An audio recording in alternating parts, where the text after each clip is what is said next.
Good morning, Chico. Morning, Mom. Why are you in my bed, Chico? I like in my bed. You like coming to my bed? This is not your bed, okay?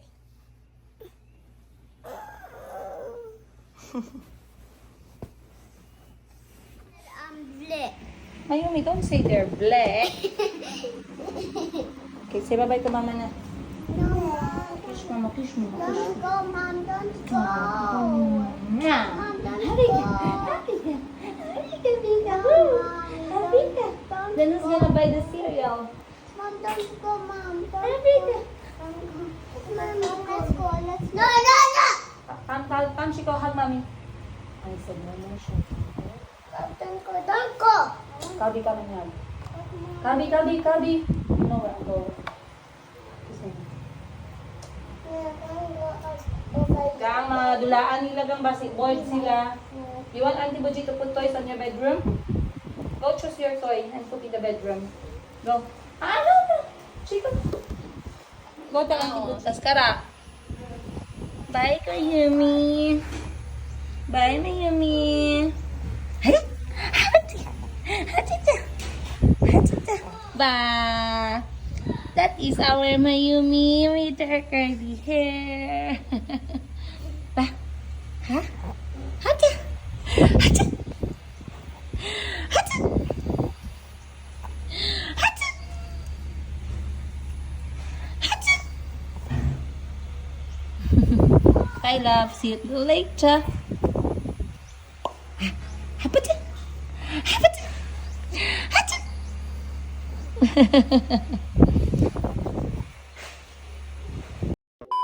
Morning guys! Maayong buntag at sa wakas first time, hindi naman first time, third time this week na hindi po mainit ang aming sitwasyon ngayon dito sa Gensan. Alas 9 na ng umaga pero nakikita nyo naman parang alas 6 pa lang guys. Hindi sumikat si Haring Araw ngayon kaya sobrang ganda ng panahon at nagawa naming mag-walking ni Chico dahil siya yung naunang nagising. Alright, actually nauna siyang nagising guys kasi basang-basa po siya ng ihi. Hindi na kasi namin siya nilalagyan ng diaper dahil magti 3 years old na siya. Pero alam niyo na yung downside doon, may mga araw talaga na bumabaha po ng panghi sa bahay namin. Pero tinatry naman namin na kapag ganun, hindi na pinapatagal immediately, wina-wash na yung mga bed sheets kasi madali naman silang natutuyo. Ano naman half dry na siya sa washing machine. Ayun. At saka nga pala, baka nakita niyo, ako lang to guys. Ako rin to, si Princess Higa. Baka sabihin nyo na broken hearted ako kahapon kaya ako nagpagupit. Grabe naman kayo. Hindi naman. Kasi kahapon, ayan nga, nakita nyo sa, ilalagay ko na lang din sa episode na to. Ayun, na nag-buy one, take one.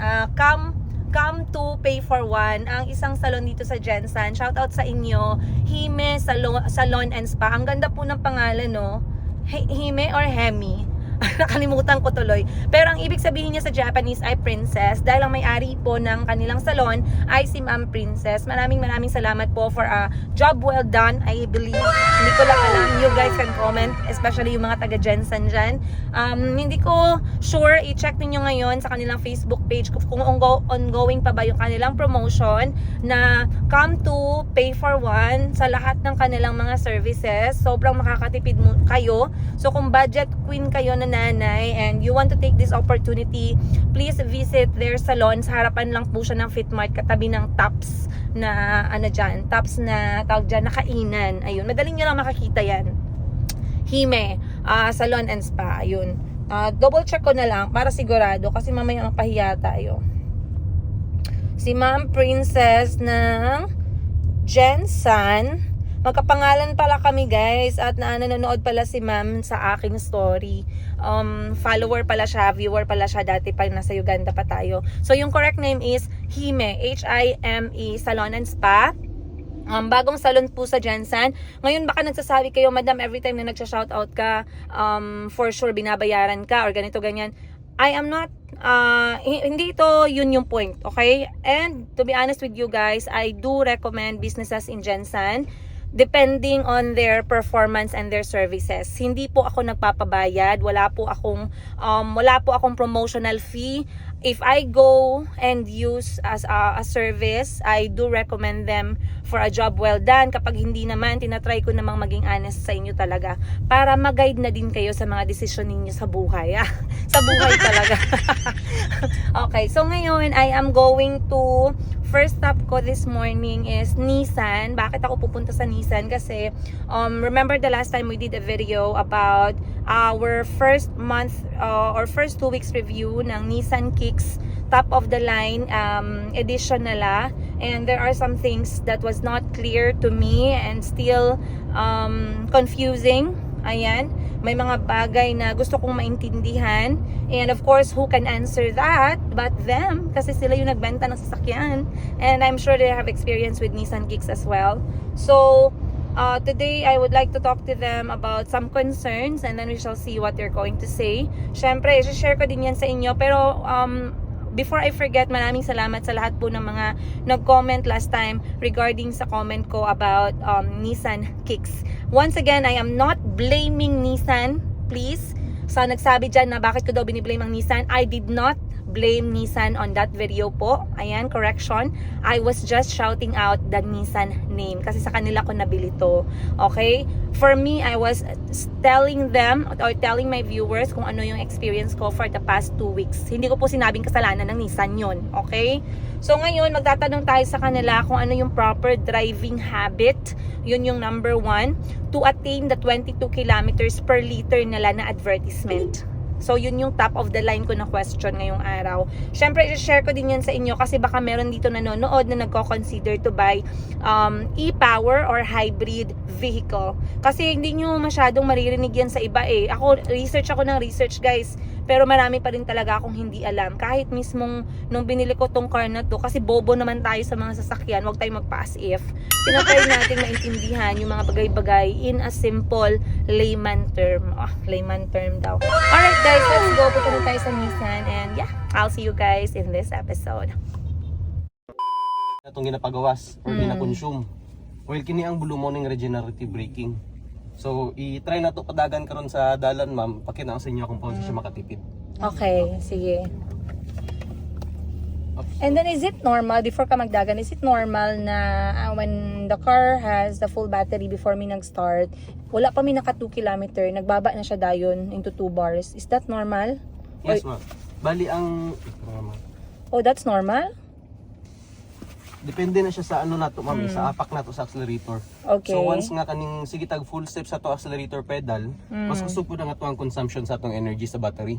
Okay. So kung So, ato, dapat dili kayo i-push ang pedal. yes, ma'am. So sakto lang siya. Actually na ako accelerator. i-video sir, gibidyoan ako lang sa gikan sa 3 bars good.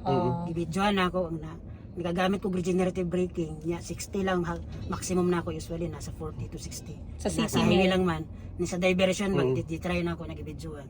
Mora dito ga-average kapila na ako nagitry ga-average lagi siya 1 km per bar sa battery niya. Actually, sir, ang atong kicks mong good is full electric drive. No. So normal lang gid nga ang battery nato dali lang siya kaning magbaba. Okay. Aside sa driving, so ang aircon nato diri pod siya gakuha Yes. Mo ganito, kay na ako nag-comment sa akong video no na the aircon itself is really a big factor. Yes, ma'am. So Ari, simula pakita na ato, ko, ma'am, kita nimo among aircon 1 bar lang, kay lamig naman siya. Ini ma'am, ipakita na ko sa inyo ma'am. So 654 kilometers. Yes. I-off na kong aircon 742. Yan na. So, dako ang- 742 kilometers per ano so, siya, sa ma'am? total sa akong liter nga Yes, nakaroon. ma'am. Oo. Okay. Bali atong Kanina- 742 naka-off ang aircon. Okay. So dako siya factor. Okay. That's only one factor. Oo. Right? Wala pa dara tong speed nato, wala pa Oo, dara wala tong pa dara, ma'am. Okay, sige. So dako og factor ang aircon, bisag 1 bar lang. Ma'am. So kung long Tapos- drive, mag-open window na lang me. Almost 100 po no. Yes, that's very big. That's a big difference. Sige lang, itudlo na ako sa inyo ma'am. kung Okay, paano sige, sa go. ano, okay.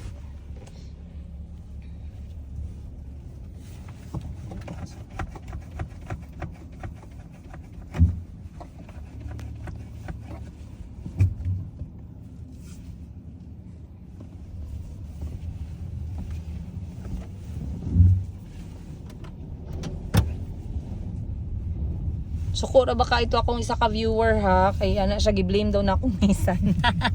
Wala man gud na ako gi-blame ang Nissan. Anak wala ko kasabot. Lihog ko paki-explain. Oo, yes. Kay nga no, pag naay magpalit nga parehas ako ang dili car car enthusiast, malistan mig intindi. So let me be the one to at least explain to them kay ako makasabot ko sa pinakasimple ba. Kay mao man akong question sa inyo ha.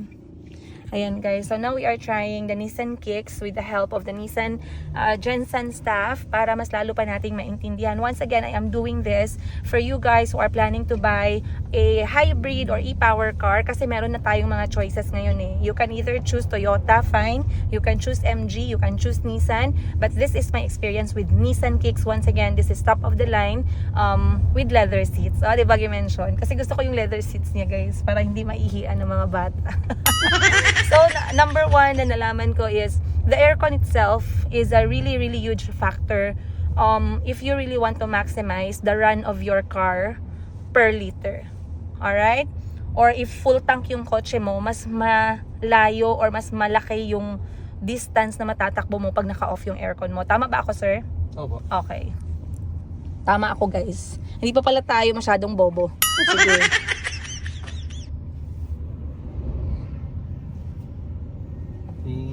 So, ari ma'am, so gamit na to karon eco mode.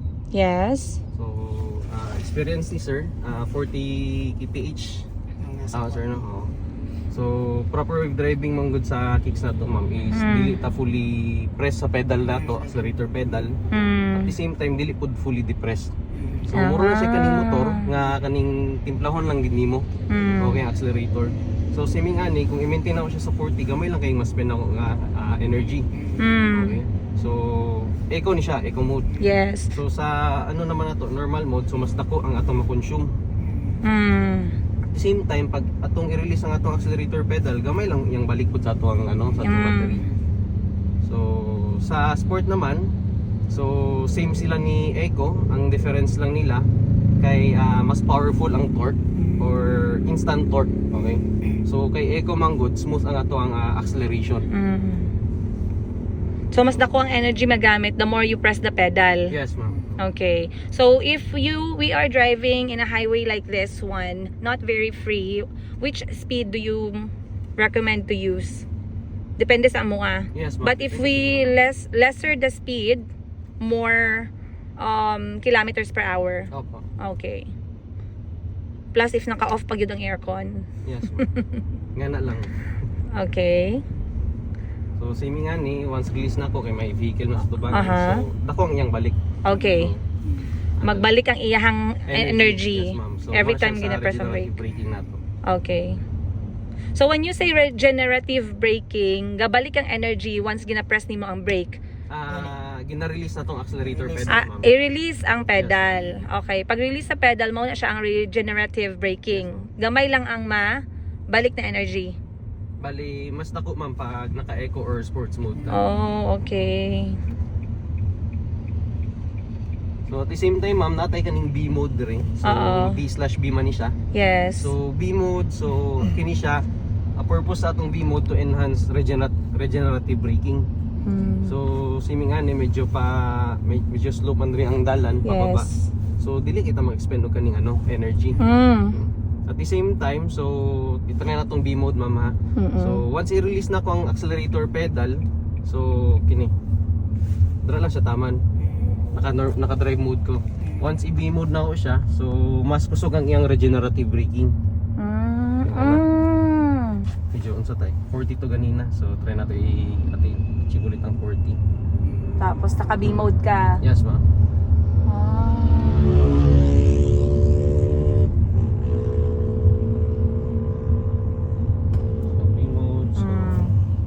So kapit siya puno ma'am. So kaning ga-enhance siya sa atong regenerative braking. Unlike pag naka-D-mode, dili kay siya ingato ka no? Yes ma'am. Ka-shocking yung pag-stop. So mas makita na to ma'am pag kaning dirita sa normal mode. So sa normal mode, mo lang na iyang balik, pero pag ato siya ibutang sa brake mode, so mapuno niya hapon. Okay. So brake mode, pwede po siya gamiton sa city. Yes ma'am. Oo, pwede gyapon. Pero sa recommended sa D or B.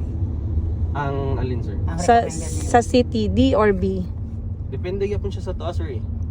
For me, I don't mind. Yes, ma'am. Maybe kung naay mga gagmay nga bata, I think D is okay. Mm. Pero kung adults, I think B is fine. Kaya Kung maulang gusto lang nato ma-utilize gitong regenerative Ah. braking, so pwede na to gamiton si B mode. Kaya ang difference lang man niya ang impact sa brake, Yes ma'am. which is also not bad pag naka-seatbelt ang mga bata. Actually, dili man po siya ingon nga full stop ang brake nato. Yes. So, mura lang siya kaning engine brake. So pag let go nimo sa pedal, mao to yung brake. Yes ma'am. So, one pedal driving tayo nga ni ma'am sa sports o eco mode. Okay.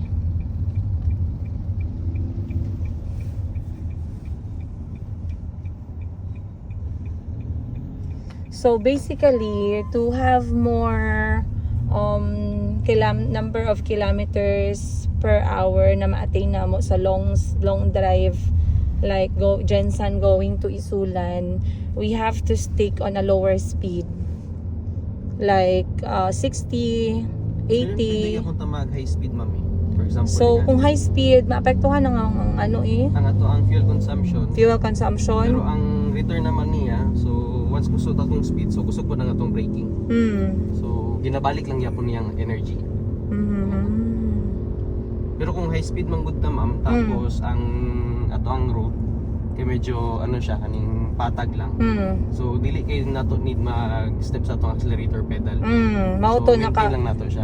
Mao to 11 kilometers lang among naabot per hour sa amo ang full tank. Itong first try maguna mo kay medyo kuan ko ba karon takaw sa pedal. Mhm. Eh, wala lagi na-explain man ko itong sa akong kuan dati. Dili kaayo siya thorough ang explanation kay ang like I said, mao to siya ang concern unsa ang habit. So same nga ni ma'am. So nata sa 60. So makita nyo dira murag wala ang taga-spend og kaning energy. Murag naga-cruising yapon. Yes, oo. Patag lang. So hantod sa dili kaayo ka makaspend ng energy, your fuel stay, dili kay niya i-charge ang battery. Kaya ang fuel nimo na lang man dira to charge the battery, Yes, right? ma'am. Even if it's 20%, it's just going to charge the battery. The car is not going to consume the fuel itself. Right? Bale, ano siya ma'am, pag mag 20% ng atong battery, kini, I-charge na sa i-charge gid siya sa atong engine. So mugamit gid siya fuel. fuel. Yes ma'am. Ay, i-charge siya sa engine. Pero ang nag-charge, ang ginagamit para mag-charge is ang fuel. Dili ang car mismo direct gagamit sa fuel. At the same time ma'am, natin kaning EV mode o Ah. charge mode. So for example, gusto na ko gamiton gid ang iyang battery. So pwede na ko siya EV mode. So mag-off ang engine. So ang akong Okay. gamiton, Battery ang lang sa battery gyud. so dili siya mag-on ang atong engine, dili siya mag-charge. Once nga dili pa siya magbaba sa iyang 20%. Yes, okay. Magpakita man po siya, di ba? Mag-alert siya kapag kailangan na siya i-charge. Bali ano lang siya ma'am, automatic lang gid siya mag-on ang engine. Oh, okay. Nagamit na mo na parts? Oh. Kaning EV mode sir na try na Nagamit niya. na ako. So same nga ni ma'am, so battery lang gid atong gamiton.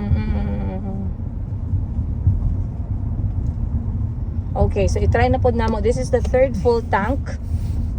So i-try na pod nato sa city mode ang third full tank nga applying all the driving habits that we learned today, and then we shall let you know guys for the update. I believe in 2 weeks. I hope more.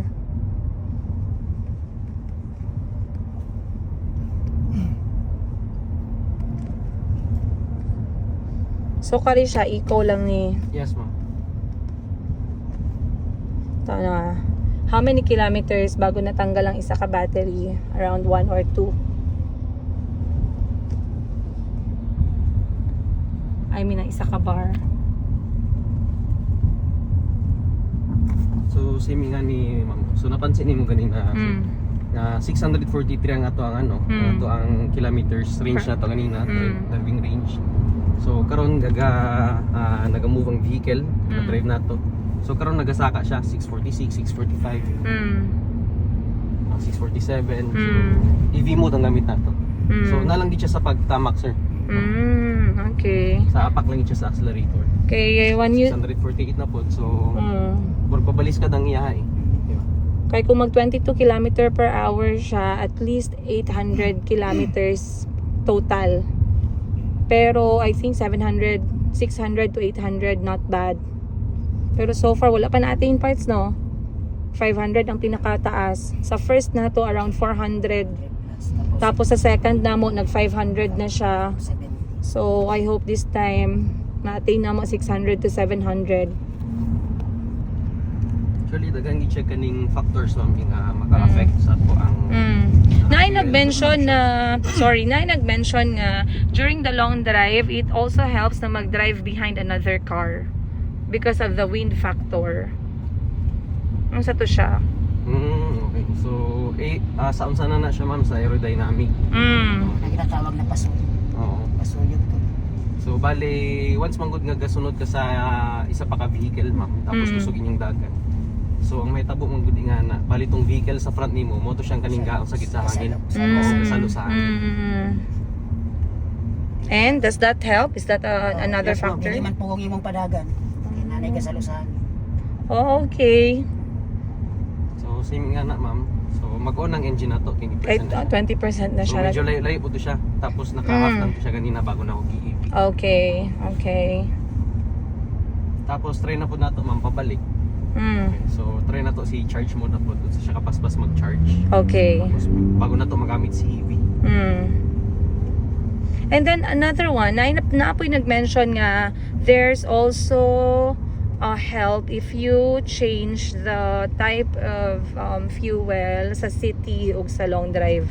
True or not true? So, dili ma'am. Okay. So, ang purpose Not naman- true. Yes ma'am. So, ang purpose lamang gud sa to ang engine is to charge the battery. Yeah. So, dili siya ang kapatagan Dili sa maka-effect. vehicle. Okay. So wala na natubag na si Mr. Know It All. Okay. So, actually, yung charging na to, sir, dali lang kayo. Dali lang. Bahala sa 5 minutes na. Alright. So once again, guys, it shows that number one, kailangan mo talagang makinig and magtanong. Very, very important. Do not be ashamed and do not hesitate to ask if you don't know things, guys. Huwag tayong mag-pretend kung hindi natin alam, hindi talaga natin alam. Kailangan nating magtanong sa mga taong may experience at alam yung gagawin para magawa din natin yung ginagawa nila. Sabi nga nila, 'di ba? Follow those who are already successful. Follow what they did kasi there's a big chance that you will also attain what they attained. O, diba? So, ngayon, dahil we learned a lot of things, let me tell you guys, the first full tank na ginawa namin dito sa Nissan Kicks e-Power, top of the line, we only got around 400 kilometers on that one. I told you about that already. I think it's 42 liters. On the second full tank namin, we put around 40 liters and we got like 500 plus. This time, the second time, it was more kilometers yung natakbo namin kasi we applied some driving habit na notice ng driver through the first full tank.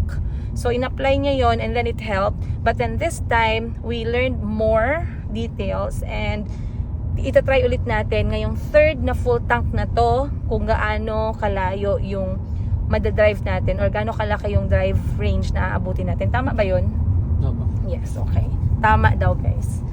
Sana naiintindihan ninyo, guys, and sana I am able to help you, especially a lot of us women we don't know anything a lot about cars and it's hard for us to understand this mechanical and car words that they're using. So, pag hindi natin na-gets, guys, magtanong talaga tayo para alam natin.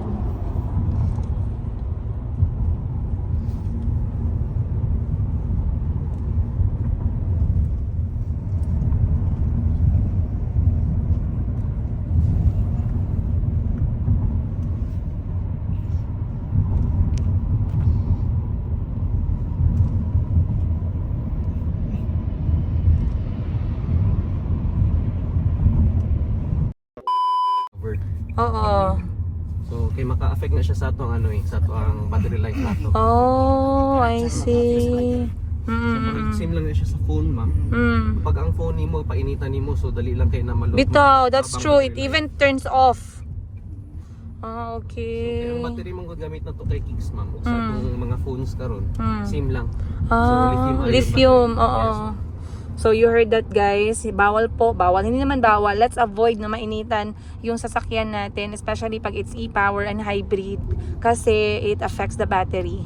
And that's one mistake that we've been doing. Tapos, So we have to make sure merong cover. For the last 2 months. So init it is dyan sa. Mm-mm. So isa po na siya sa maka-affect sa phone. Okay. Alright. Medyo lain nung biyahe na to, sir, pero ang atong drive range pasaka siya. That's, kanya imong speed, 60 to 80. 80 lang siya. Okay, nice.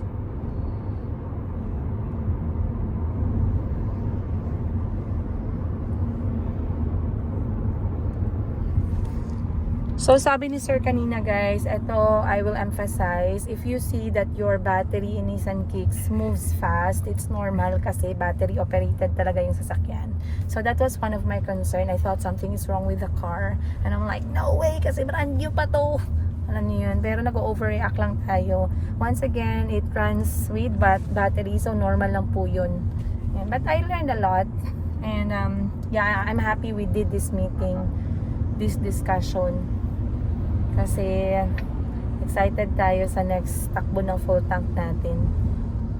Never ginato i-compare si Kicks yung consumption compared to full EV. Kay ang size mang ang battery size mang guna to kay Kicks compared to full EV is 1/20. So gamay gitag batteries compared to full electric vehicles. Full EV, when you're saying full EV, those ice cream, Yes, ma'am. Yung mga plug-in charging. plug-in charging like MG. Mas mataas yung ano lang, ma'am, mas malaki yung mga battery pack nila. Oo. Ang the only car that is fully battery operated talaga is ano lang, no, ice cream sa Jansan. Meron tayong ano, ma'am, sa Hyundai, Kia EV6 ayun. Meron na silang fully charged. Yes, ma'am. Okay. Paano pag blackout? How do they deal with that? Yun lang po. Dapat Yung problema na siguro dapat magpa-solar sila. Bali, yung kay Kicks kasi, ma'am, ano tayo, tinanggal natin yung range anxiety. Yes, ng driver. exactly. Oo, yun yung ano, lalo na may mga bata. Kasi mas madami yung ano natin dito sa Mindanao, gasoline Mas- stations, compared to charging stations. Exactly. Totoo. That's true. Kasi kita kanto, meron That na is eh, very gasolinahan. Kasi yung ano, yung anxiety mo talaga grabe kapag feeling mo yung sasakyan mo is fully electric. Tapos you are running somewhere in, let's say, Tantangan. Tapos blackout pa, walang ma-charge. Dala mo pa lahat yung mga anak mo, may newborn ka pa, may infant ka pa. Hindi mo pa alam saan isasaksak yung car mo. So it's a very stressful situation. And I believe, katulad ng sinabi ni Sir, that's one of the reason why Nissan Kicks is battery operated, pero sinacharge siya ng generator once it's generator ba yung term? Yes, ma'am. Once it goes down to 20%. Ayun. Alright. Nice. So, Very productive 30 minutes of my life ngayong araw. Wow! Wala na lagi may Nissan Kicks diri sa gawas. Nasa loob at tama. I mean diri for the test drive. So, parang kanina, ma'am, yung drive range natin before tayo umalis dito, sa mga 670. So ngayon, 684, nakabalik tayo. Okay, nice.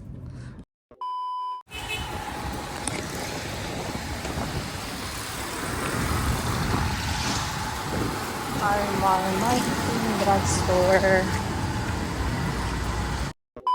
Basta po tayong mag-lunch. At ang aming kinain ay sinampalukang kambing. Ang dami kong nahigop na sabaw. Alhamdulillah.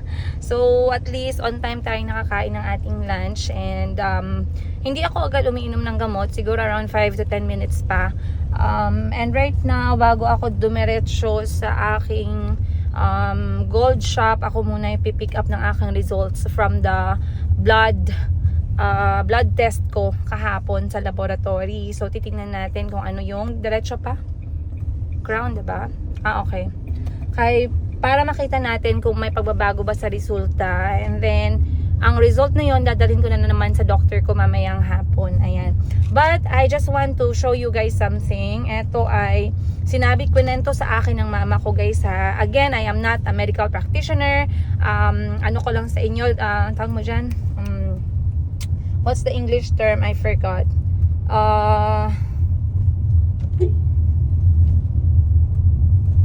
Nakalimutan ko yung English term. Pero hindi po ako medical practitioner guys. Ikikwento ko lang po sa inyo yung narinig ko sa nakwento ng nanay ko. Para lang din, wala lang. Part lang siya ng buhay namin as magpamilya. So si mama ko before, meron po siyang goiter na malaki. Parang avocado po dito sa malaki. Hindi siya nakakayuko kasi sobrang laki na, nahihirapan si mama kumain, ganon, kasi nasa family na nga namin. And then sabi ni mama sa akin kagabi, kasi nagkwentuhan kami, sabi niya one day daw, kasi ano pa kami nun guys, maliliit pa kami nun, na-remember ko buntis pa si mama, meron siyang goiter na malaki din. I believe kay Madam 10 Gibbs siya buntis, or sa sunod kay Madam 10 Gibbs, yung may-ari ng Lucky 8 Hardware. So bumili daw si mama ng mangga. Ngayon, sabi nila niya ng mangga, matanda na babae yung nagbebenta. Sobrang tanda na. Ngayon nakita niya si mama guys, may bukol dito. Tapos sabi niya, hala, may bukol ka din, katulad, ganyan din ako before, katulad mo. Mas malaki pa kaysa sayo, sabi ng matanda. Pero, meron akong biniling gamot na herbal. Yun yung sabi ng matanda. Ngayon, sabi ni mama, talaga, kasi tinry na ni mama lahat eh. Mga gamot na nibigay ng doktor, ganito, ganyan. Kasi syempre, buntis si mama, ganito, maraming complications. Seafood, dagat, lahat na lang guys. Tumutulong naman siya, pero hindi ganun kabilis. Okay? So, anyway, ngayon, sabi ng matanda, bigyan mo ko ng lapis tsaka papel. Isusulat ko sa'yo yung pangalan. So, sinulat ng matanda yung pangalan ng gamot guys na herbal. At kung saan mo lang ito talaga mabibili. So, ngayon, eto yung gamot. Bumili lang ako ng gamot na to para maipakita ko din sa inyo kung ano yung itsura niya. At kung meron ba kayong experience sa gamot na to, let me know. Kasi eto daw ay herbal, simula ulo hanggang sa may leeg. At meron tong leaflet dito sa loob. Anyway, this is a plant called Oldenlandia, and this is made into capsule. So, ganito po yung itsura ng kanyang box. Basically, this is a Chinese herbal medicine. At nabibili lang to, yung original lang ang tindahan na nagbebenta nito ay, ano nga yung parts?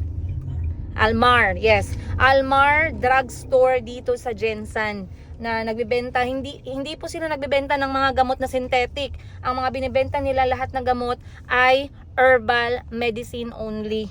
So, pumasok ako sa loob, nagtanong ako about dito, and they said, eto nga siya. So, 240 pesos siya, and then meron siyang 60 capsules inside. So, ipapakita ko to kay mama, and then, wala lang, magchichika-chika kami about dito. Anyway, chichikahan ko din kayo para malaman ninyo. Basta eto po yung ininom ng nanay ko nung nagka-goiter siya ng malaki, at eto po yung nagpawala sa goiter ng mama ko. Etong Oldenlandia. Pag sinearch nyo siya guys, halaman po siya na may puting bulaklak. Para siyang damo. Okay? So herbal lang siya, hindi synthetic. At hindi po ako medical practitioner, hindi ko kayo sinasabihan na inumin to, na magagamot kayo nito. Sinasabi ko lang yung experience ng nanay ko. So andito na tayo, kukunin ko lang yung aking result sa blood test. Alright guys, medyo maingay ngayon kasi parang naka-on yung kanilang generator. Pero pakita ko lang sa inyo yung update ng Nissan Kicks namin. In less than a month. Parang mag 1 month na pala siya, sorry. Kasi dumating to, nandyan si Kuya Kahil eh. So that was May 1. Yeah, nag 1 month na siya. So ganito na po ang itsura ng ating Nissan Kicks. Temporary pa lang yung aming plate number guys. Hindi pa dumating yung galing sa LTO. So far so good. Nalikabok lang siya kasi mainit naman talaga. Pero wala naman pong problema sa labas. Kasi ang galing naman ng aking driver eh. Very meticuloso sa sasakyan. So araw-araw po siya malinis. Nandudumihan lang talaga dahil nga kami araw-araw na lumalabas. At other than that, ayan, malikabok. Other than that guys, nagkaroon kami ng issue sa pusa. May pusa po na umaakyat kapag kagabi sa sasakyan namin. So, hindi ko alam kung visible sa inyo, pero all those scratches are galing po sa paa ng pusa. So, ngayon papunta po yung aking driver para ipabuffer po itong sasakyan at matanggal yung mga scratches. Sobrang dami guys. Ayan no, sobrang dami. Sobrang dami pong scratches dahil lang sa pusa guys. Ayan.